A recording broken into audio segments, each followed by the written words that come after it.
March 10ರಂದು Billava ಮತ್ತು ಈಡಿಗ ಸಮಾಜ ಜೊತೆಗೆ 26 ಉಪಪಂಗಡಗಳ ವಿಶ್ವಮಟ್ಟದ ಸಮಾವೇಶ ಮತ್ತು ಬೆಳ್ಳಿ ಹಬ್ಬದ ಸಂಭ್ರಮವನ್ನು ಮಂಗಳೂರಿನ ಮೂಲ್ಕಿಯಲ್ಲಿ ಹಮ್ಮಿಕೊಂಡಿದ್ದೇವೆ ಎಂದು ಬ್ರಹ್ಮಶ್ರೀ ನಾರಾಯಣಗುರು ಸಮಾಜ ಸೇವಾ ಸಂಘ ಒಕ್ಕೂಟದ ಅಧ್ಯಕ್ಷರಾದ ಎಚ್.ಎಂ. ಸತೀಶ್ ಅವರು ತಿಳಿಸಿದರು. ಏನು ಮಾರ್ಚ್ 10ರಂದು ಬಿಲ್ಲವ ಮತ್ತು ಈಡಿಗ ಸಮಾಜದ ಜೊತೆಗೆ ಅದರ ಜೊತೆ 26 ಉಪಪಂಗಡಗಳ ಒಂದು ವಿಶ್ವಮಟ್ಟದ ಸಮಾವೇಶ ಜೊತೆಗೆ ಬೆಳ್ಳಿ ಹಬ್ಬದ ಕಾರ್ಯಕ್ರಮವನ್ನು ನಡೆದು ಮಂಗಳೂರಿನ ಮುಲ್ಕಿಯಲ್ಲಿ ನಡೆಸಲಿದ್ದೇವೆ. ಈ ಸಂದರ್ಭದಲ್ಲಿ ಈ ಸಮಾವೇಶದಲ್ಲಿ ನಮ್ಮ ಸಮಾಜಕ್ಕೆ ಸಮಾಜದ ಹಕ್ಕನ್ನು ಒತ್ತಾಯಿಸುವಂತ ಕೆಲಸ ಆಗ್ತಾ ಇದೆ. ಮುಖ್ಯವಾಗಿ ಹಿಂದೆ ಅವಿಭಾಜ್ಯ ದಕ್ಷಿಣ ಕನ್ನಡದಲ್ಲಿ 2 ಜನ ಲೋಕಸಭಾ ಸದಸ್ಯರು ನಮ್ಮ ಸಮಾಜದವರಾಗಿದ್ದರು. ಆದರೆ ಇತ್ತೀಚಿನ ದಿನದಲ್ಲಿ 2019ರಲ್ಲಿ 2 ರಾಷ್ಟ್ರೀಯ ಪಕ್ಷಗಳು ನಮ್ಮ ಈ ಸಮಾಜವನ್ನು ಕಡೆಗಣಿಸಿತು. ಸನ್ಮಾನ್ಯ ಜನಾರ್ದನ ಪೂಜಾರಿ ಅವರು ಕೇಂದ್ರದ ಹಣಕಾಸು ಮಂತ್ರಿಯಾಗಿ ಇಡೀ ದೇಶದಲ್ಲಿ ಒಂದು ಗುರುತ್ವರಾದಂತಹ ಆಡಳಿತವನ್ನು ನೀಡಿದಂತ ಈ ಸಮಾಜ, ಸನ್ಮಾನ್ಯ ಎಸ್ ಬಂಗಾರಪ್ಪನವರು ಈ ರಾಜ್ಯದ ಮುಖ್ಯಮಂತ್ರಿಯಾಗಿ ಈ ರಾಜ್ಯ ಇನ್ನೂ ನೆನಪಿಡುವಂತ ಕಾರ್ಯಕ್ರಮಗಳನ್ನ ಕೊಟ್ಟವರು. ಇವತ್ತೇನು ಅಕ್ರಮ ಸಕ್ರಮ ಇರ್ಬೋದು, ಆಶಯ ಯೋಜನೆಗಳಿರ್ಬೋದು, ಸನ್ಮಾನ್ಯ ಬಂಗಾರಪ್ಪನವ್ರ ಕಾರ್ಯಕ್ರಮ 10 HP ಮೋಟರನ್ನ ಫ್ರೀ ಕೊಟ್ಟಂತ ಕಾರ್ಯಕ್ರಮ ಈ ಸಮಾಜದಿಂದ ಬಂದಂತಹ ಸನ್ಮಾನ್ಯ ಎಸ್ ಬಂಗಾರಪ್ಪನವ್ರು ಕೊಟ್ಟ ಕಾರ್ಯಕ್ರಮ.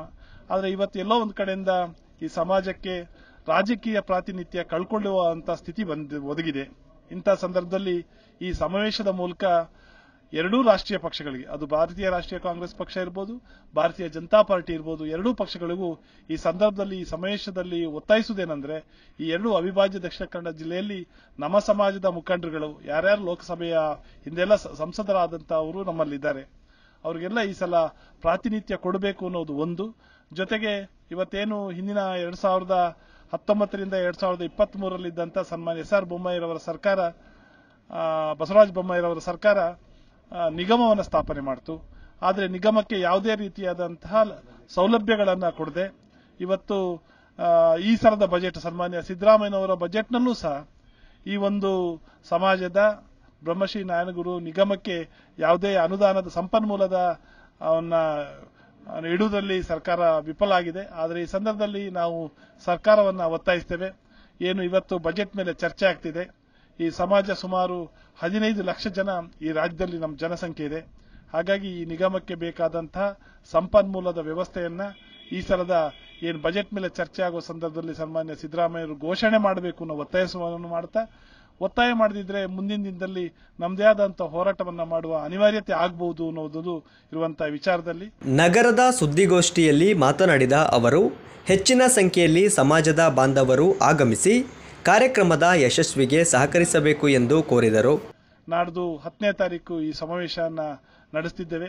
ಹಾಗಾಗಿ ನಮ್ಮ ಜಿಲ್ಲೆಯಲ್ಲಿ ಸುಮಾರು 75,000 ಜನ ಈ ಸಮಾಜಕ್ಕೆ ಸೇರಿದವರಿದ್ದಾರೆ.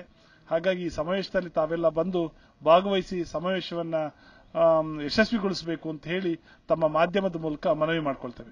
ಸುದ್ದಿಗೋಷ್ಠಿಯಲ್ಲಿ ನಾರಾಯಣ್, ಗುಣಶೇಖರ್, ಗಣೇಶ್, ಅಭಿಷೇಕ್, ಅಶೋಕ್, ವಾಸು ಪೂಜಾರಿ ಉಪಸ್ಥಿತರಿದ್ದರು.